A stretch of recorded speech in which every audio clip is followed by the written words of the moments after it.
Welcome to Coaching the Brave podcast with Yvonne Chase. I am Yvonne Chase, and I am here to provide you positivity and possibility because hope and community is something that we all strive for and we all really need.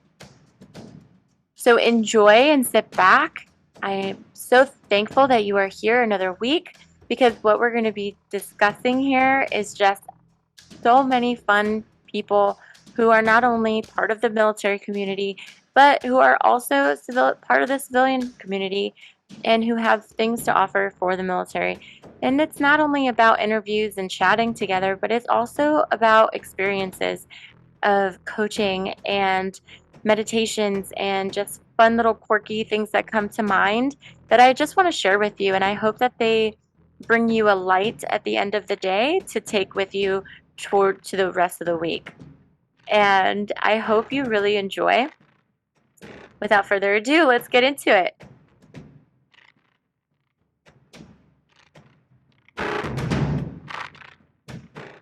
Hello, my beautiful, brave people.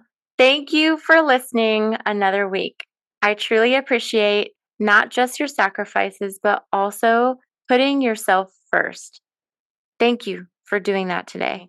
I had decided to volunteer my time with a organization, a 501c3 organization for military spouses.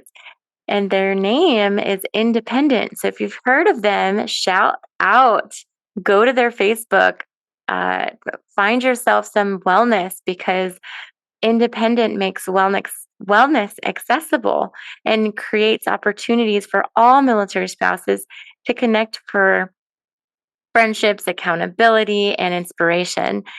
And while I was volunteering there, one of my first acts was to interview one of the beautiful volunteers to volunteer their expertise into the wellness community. And one of the wellness acts was decluttering and having an environment that was healthy and free.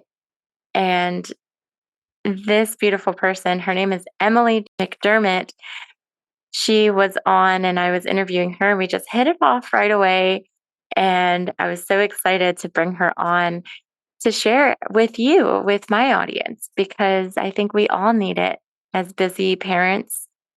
She is an Air Force wife and mom of two boys living in Fairfax, Virginia. Her blog, Simple by Emmy, chronicles her journey to a simpler and more intentional life. Her free resources, including 5 mindset shifts to help you let go of clutter, will help you focus on what matters most. I have put her blog in the show notes, so check it out. Give her some love. Emily helps overwhelmed moms of young children define what matters, eliminates what doesn't, and automate the rest in her podcast, Moms Overcoming Overwhelm. She's also the author of the children's book Little One and enjoys writing custom poetry, dancing, and eating peanut butter out of the jar.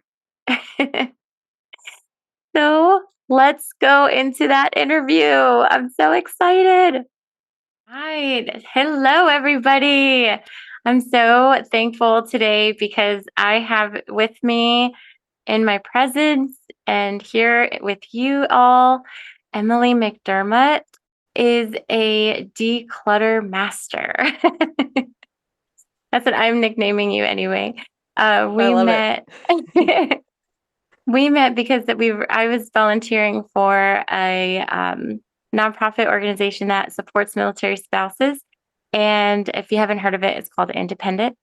And we just hit it off. And she was doing this podcast. And so I was just starting with a podcast. And so here we are now together in our own podcast space. So I really hope that you all get the very important information that she had spent years and a lot of her time mastering so that way she could share this with you. Do you want to say anything before we start, Emily?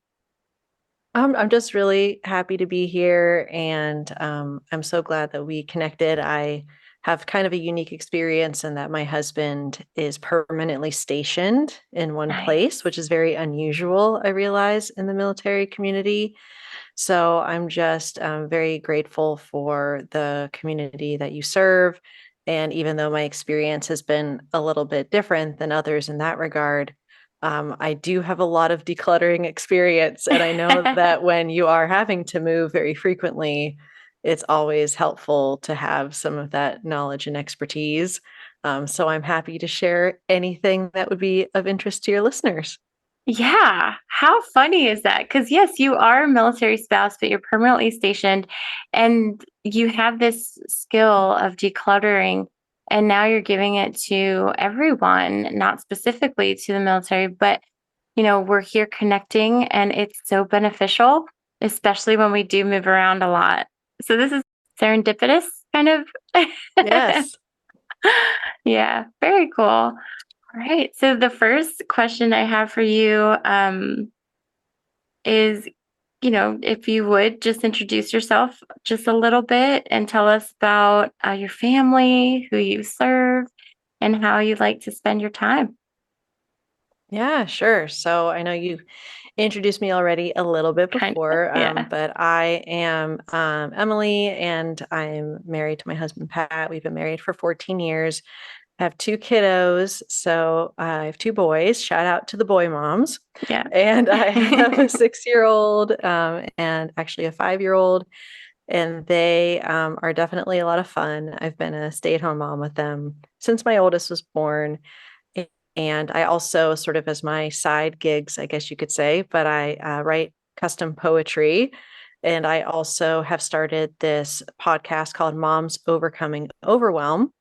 And that's been really great. And then I've been able to do decluttering coaching as part of that. So I mainly served moms who are overwhelmed by all the things. And the tagline for my podcast is that I help declutter your home, head, and heart. Because when it comes to decluttering, it is our physical stuff, but it's also our to-dos and our mental clutter and all the things going on in our minds.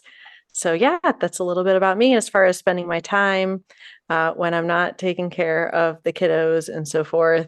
I really like to dance, and I also I'm obsessed with peanut butter. I would eat it for every meal if I could. So yeah, that's a little about me. Love it. Oh my goodness. Dancing. What kind of dance do you like?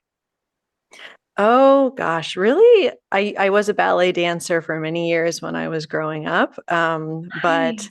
I think just like you know when you go to a wedding and the music is just really great and you just feel Hmm. like you could dance for hours. Well, I'm the one that dances for hours, like at the wedding. Oh. So just that kind of just sort of fun, joyful, don't really care what I look like kind of dancing. It just makes me really happy. And sometimes I'll do that in my basement, at like Yes. 5:30 in the morning before the kids get up. Love that. Well, I would be right next to you dancing because But that's exactly how I feel too. Yep. Oh, that's wonderful. So, what was the catalyst that caused you to start decluttering and simplifying your life? How did that yeah, come so about? I mentioned that my husband and I have been married for 14 years, and then our oldest is 6. Well, when we first got married, we didn't immediately want to have children. We just wanted to kind of enjoy each other.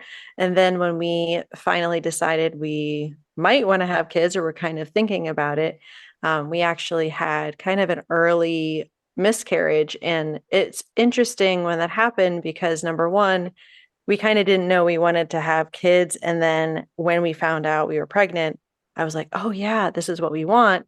And then, of course, when it's sort of taken away in that sort of surprising, kind of shocking way, it was, of course, very devastating for us. But then, unfortunately, after that, we were having a really hard time getting pregnant again. So Mm. we were diagnosed with unexplained infertility and started going through fertility treatments. And at that time, I was working full time. I know this is very familiar for many of your listeners, working full time, trying to maintain the household. And of course, this was before kids, but just like saying yes to everything that was ever asked of me and feeling like, okay, I need to be helping with all of these different things. And I was completely overwhelmed in every sense of the word. And then I realized, well, if we want to prepare to have this child, I not only need to make the physical space in our home to, declutter it and make sure that there's the physical space for a baby, but also the mental, emotional clutter and, not saying yes to everything and having the space and the time to really be prepared to conceive. Because the IVF, the in vitro fertilization protocol, is very it's no joke. You're getting your blood work almost every day, giving yourself injections every day, trying to hold on to the hope that hopefully it's going to work and you're going to have the baby that you want, more than anything in the world. So during that time is when I found out about minimalism and decluttering and some of these things. And a kind of light bulb went off that I was, in fact, a person very impacted by my environment. And it wasn't until later that I found out about this concept of a highly sensitive person, that I am sensitive to clutter, I'm sensitive to noise, sensitive to caffeine, like all of these types of things. And it kind of was like, oh, yeah, I need to have my environment be different in order for me to thrive and to not feel overwhelmed and anxious and so forth. So I kind of started with the physical stuff and then moved into those different areas and haven't really stopped. 2 kids later, we were lucky enough to conceive my oldest via IVF. And then Sean, my youngest, is our free baby, as I say, because he was a blessing we were not expecting. And I wasn't thinking we would have 2 under 2. And that's a whole other level of overwhelm and stress where Yeah. simplifying and decluttering and removing unnecessary decisions really helped me in that season of motherhood, and honestly just continues to help me to this day. Wow, that's amazing how, you went through that very traumatic episode to come out with such beautiful babies and then making this decluttering not only physically in your environment but also in your mental space to realizing that you are a sensitive personality and that, those things trigger you and to have just making that into an art and a science. That's just I can't wait to get into that. Yeah, let's do it. Yeah. And how does decluttering and simplifying allow us to take better care of ourselves, especially when we have so much on our plates, like our careers, our families, maintaining the house even on a daily basis, and managing those stressors of the military life? Yeah. And, because we have had such a different military experience, I do have a lot of friends that are in the military world and they're constantly moving, and there's so much uncertainty Mhm. around a military life, I feel like. Yep. Um, and what you may not realize is that clutter is not neutral. So clutter is really anything that is taking up your space and your time that you don't use, you don't love. It's just there because of maybe an emotional attachment or fear of missing out, fear of letting go, these different things of why we hold on.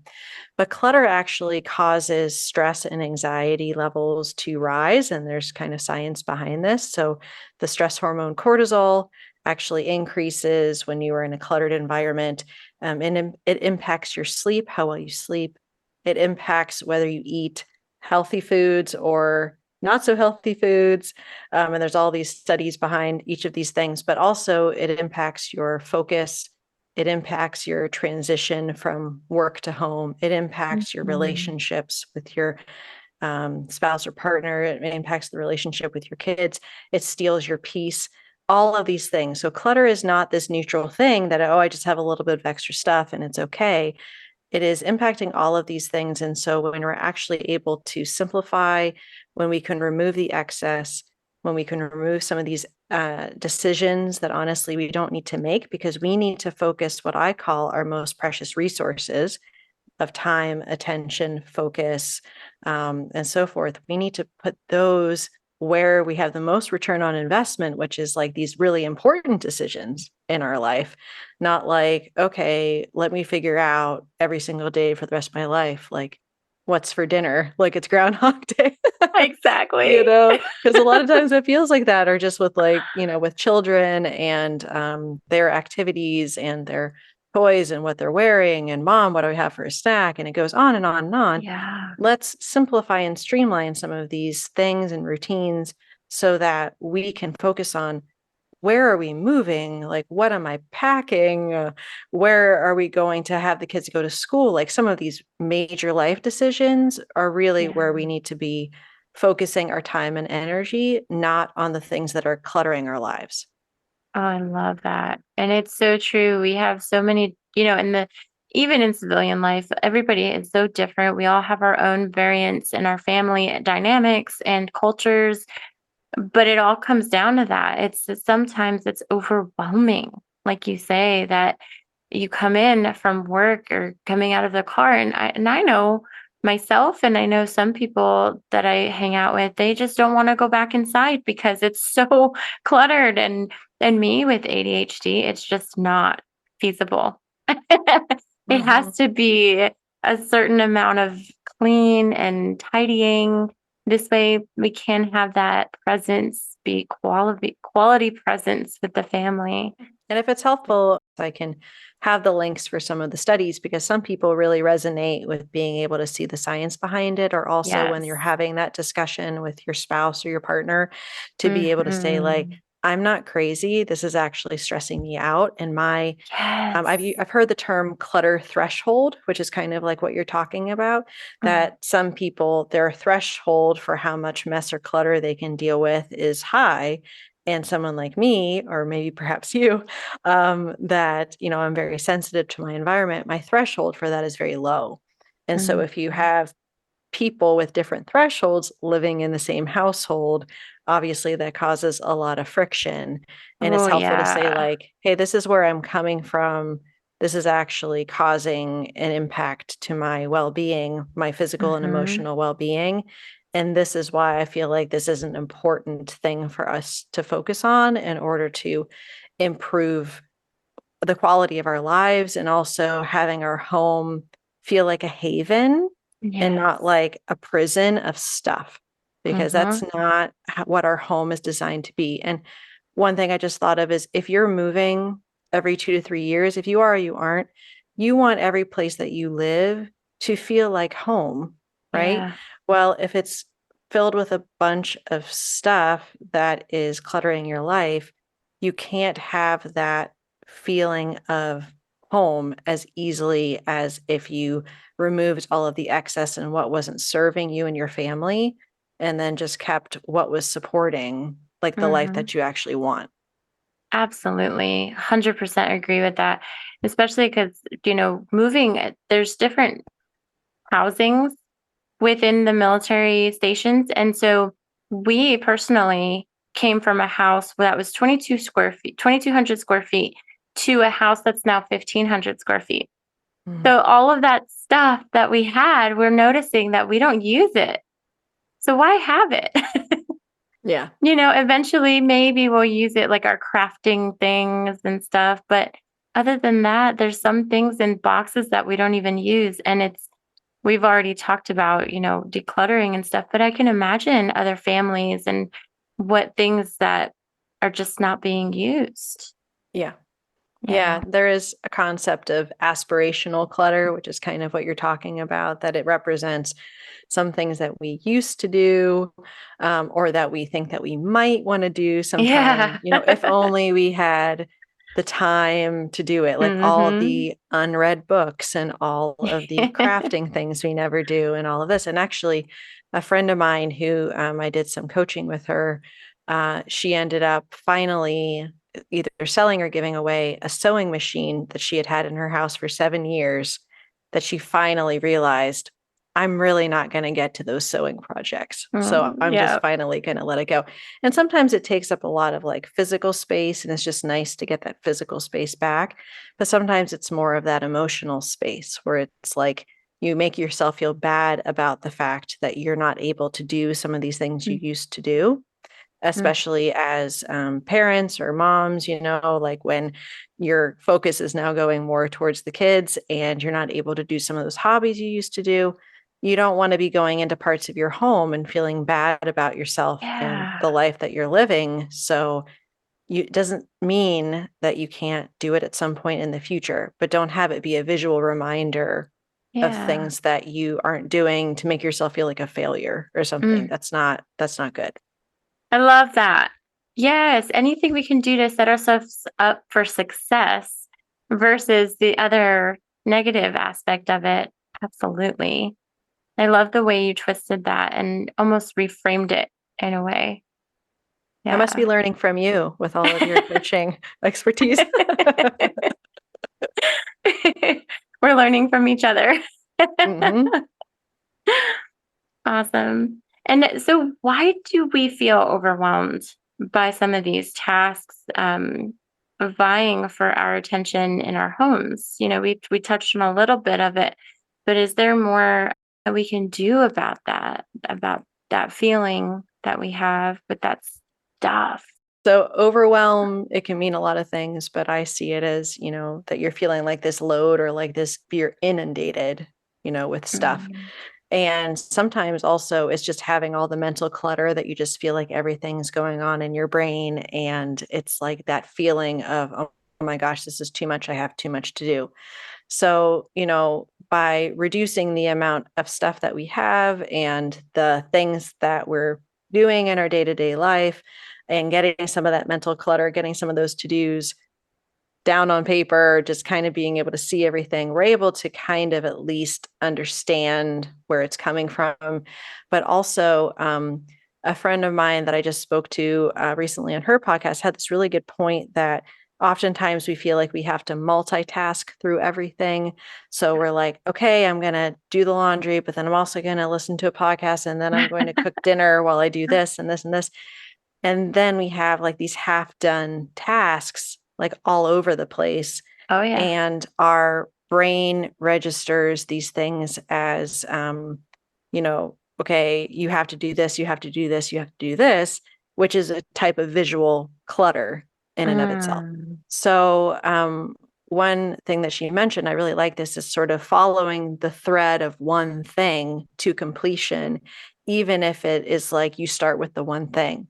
So, an example of this might be laundry, where, okay, you have the one load of laundry, and from the time the person puts it in the hamper to when it gets back into the drawer clean again, that is yes. like the laundry cycle.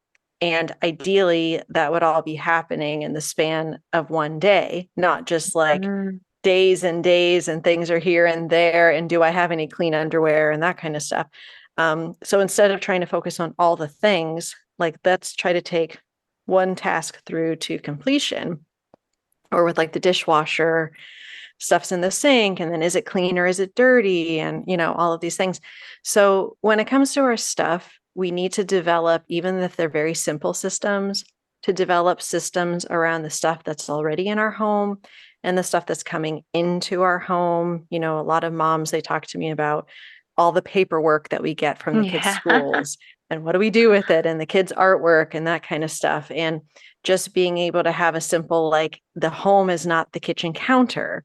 This is not where Yes. we put everything. This is not the catch-all. Like, we need Yeah. to have an actual system for processing those things. And I'm happy to go into a couple examples if you want, but the point is just like it doesn't need to be complex, but you need to see something through from beginning to end instead of being like squirrel brain, like, oh, let me do this and oh, let me do this. So now I'm going to, scroll Instagram for a half hour and then Yeah. I'm going to do this, like take one thing and follow the thread through.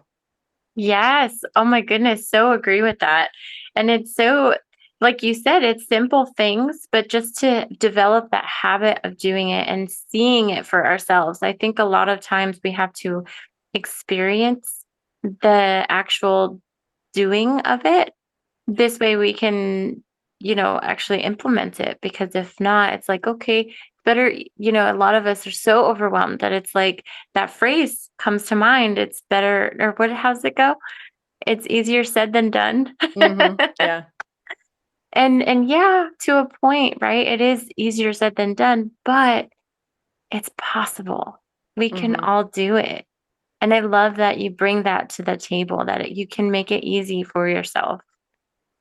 Yeah. And also, there's no like rules. I mean, everyone has different things that are important to them. And so I always tell people when it comes to decluttering or routines or anything that you start with what matters most to you. Mm. Now, for me, like having things perfectly folded in drawers, not important to me. Having really exciting meals, not important to me. Mm. And I'm not trying to win any like Pinterest awards over here. I'm trying to save my precious resources for what actually matters to me. And what actually matters to me is not like trying to think of super creative meals every night. My husband, bless him, I'm like, okay, whatever your bar is for expectation, like let's just keep lowering it. Just keep lowering it. And so he'll be like, what's for dinner? And I'm like, well, you could have veggie burgers again, or I can, maybe try to make you like a eggs, maybe a frittata. And he's like, veggie burgers are fine. I'm like, I love you. Thank you. So it's just like do what's best for you and your family, but you I don't know, just kind of having those blinders on in a good way because Mm. there's so much comparison everywhere. We can't go through Mhm. a day without finding someone that we can compare ourselves to, no matter, what you do. It's just always around. So I would just say put those blinders on, figure out what's most important to you and your family, and develop simple systems around that. I love that. Thank you so much. Yeah. And what are some systems we can create around our stuff to make it easier to manage our homes? Like you did say that you could explain just little, like a little, like a sample or an Yeah. example of that. Yeah, I'd be happy to. I was trying to think of which one might be the easiest, but I think I'm going to do school papers Okay. for the kiddos. So child comes home, where does the backpack go? Right? My kids, I'm trying to get them not to throw it on the floor. Hmm. But with the way that I have done things is that my kids usually have a snack after they get home. And so as they're having the snack, I'm opening up the backpack, I'm unpacking the lunchbox, putting, the ice pack away, getting out the documents. And then it is like, what are these? If it's a worksheet where they're like tracing letters or whatever, I'm recycling it right away. If it is like something that requires some sort of action, or I think I might want to scan it because it's one of those like cute art projects that maybe I would want to keep, then I have a physical inbox in the kitchen in the corner, which is like, this is where the papers go after they get home. And then every night, it's like I either am talking to my husband about it. Oh, look at this cute thing, that Andrew made in school today. Or, oh, I need to put on my calendar that the PTA bingo night, is in 2 weeks Yeah. or whatever. But you have a system for processing those things. And then the catch all is not all over the counter. I have a Yes. specific place where that's going, but I'm following it through in the course of, 4 or 5 hours between when they get home at like 4 and after they go to bed at 8. And I'm actually processing the paperwork. So that way things are either shredded or scanned or they are recycled. And then I don't have all the papers everywhere. So that's just an example of one simple system that I use in our home. Thank you so much for that. I know that's going to be a charm for so many of us. I know it is for me. I think you mentioned it in our other interview, and Mm-hmm. I started using it. And now my kids, because what I ended up doing, because you teach something and then that person will make it into their own kind of thing, Yes. like you said. And so we have the bin where I ask the kids, if you want to keep something, put it in the bin. If you want to recycle it, do whatever, throw it away, that's fine too. But they put it in there, and then once a month we'll go through it all, Yeah. both of them. They'll go through their own and they'll look at it and say, "Oh yeah, I wanted that before, but now I don't." And Hmm. that gives them importance too, and then it gives us that quality time together. And I love that you also said that you scan things, their Yeah. things. That's a new one. I like that. Yeah, I actually use a system or a program called Evernote, and it has a really great capture thing on my phone. So I can do, anything, any artwork. It doesn't matter how big it is. It's taking a picture of it, but then it kind of captures it as either a PDF or a JPEG, like really good quality. And so Oh, then you don't even have to like use the physical scanner, but the scanner I have is pretty high power in that if I had like 25 documents, it would just feed them through without jamming and without a problem. nice. So, even if you can't invest in kind of like a high quality scanner, just again, trying to capture that and keeping it not just like on your phone with the 5 million other pictures you have, Yeah. but keeping it kind of in a different location where you can tag it as like your kid's name or whatever the case may be. So that's worked really well for me. Oh, that's fantastic. I'll have to definitely try that.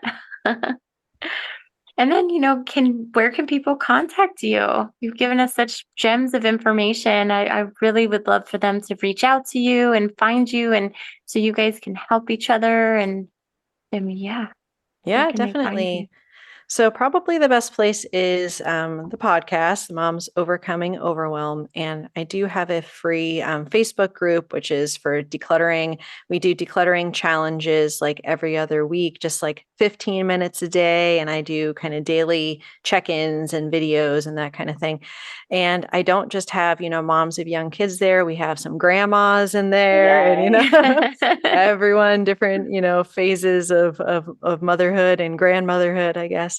So that probably would be the best place. I am on Instagram, just not a ton, but and there I'm at Simple by Emmy, Emmy. So yeah, those are Okay. probably the best places to find me. Fantastic. I'm going to put those in the show notes as well. Thank you so much, Emily. I really appreciated your time here with us, and thank you for your knowledge and your presence. Yeah. Well, thank you so much. And thank you for everything that you're doing to support this amazing community. I'm just really glad that we've connected.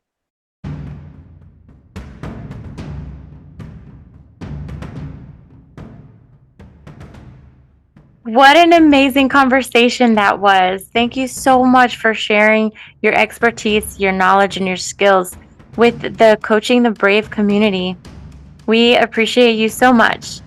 And for you listeners out there, if you enjoyed it and it really touched your heart and you thought of someone that it could benefit, share it with them. Thank you again for listening. I encourage you to review, check out my website as well, YovannaChase.com, and find me on Instagram and Facebook at Yovanna Chase Coaches. And I am here because I want to help you succeed. I want to help you be a more positive you. And right now, I'm doing a promotion where you will get a one on one holistic fat loss program. Um, you can get a free 15-minute call with me. So if you head on over to my IG, under my bio, you can find that Calendly link where you can go ahead and sign up for that. I'm excited to speak with you in person. Oh my gosh, through this Zoom virtual life here. So if you are interested or know someone who might be interested in losing 20 pounds in 90 days holistically, please share, sign up.